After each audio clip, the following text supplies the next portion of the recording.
बघा आपल्याला तुम्ही आज तुम्हाला शेक बनवायला शिकवणार आहे. शेक बघा, शेकचा आधी मिक्सरचं भांडं असं पाहिजे, चकती बघून घ्या, अशी गोल चकती पाहिजे.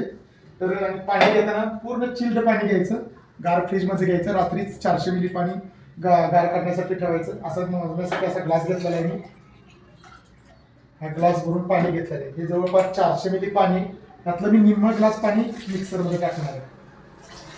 हे दिसत असेल तुम्हाला, असं मिक्सरमध्ये पाणी टाकलेलं आहे. आता मिक्सरवर मी भांडं ठेवलं आहे. त्यानंतर शेक मीठचा 1 चमचा टाकणार आहे. चमचा टाकत असताना असा भरायचा आणि असा सपाट करायचा. मी 1 चमचा शेक मीठ टाकला.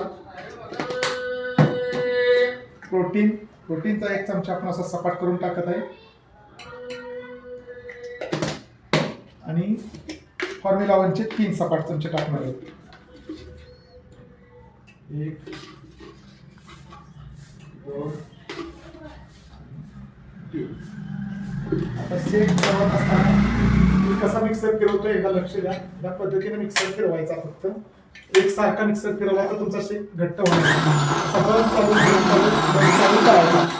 जेवढा तुम्ही मिक्सर बंद चालू करा तेवढं तुम्हाला मिश्रण घट्ट होईल. मग जे 200 मिली पाणी आपल्याकडे शिल्लक होतं त्यातलं पुन्हा मी निम्म पाणी मिक्सरमध्ये टाकलेलं आहे. आता आपला शेक कसा झाला बघा. तर शेक असा घट्ट झालेला असणार आहे आपला शेक. बघा 400 मिलीचा शेक असा पूर्ण मिक्सर भरून होतो आणि तो किती घट्ट होतो मला दाखवते बघा. असा शेक घट्ट झाला पाहिजे बघा. असा शेक जेव्हा तुमचा होईल तेव्हा तुम्हाला 4 तास भूक लागणार नाही, पोट गच्च राहील आणि आपला रिझल्ट यायला चांगला. थँक्यू.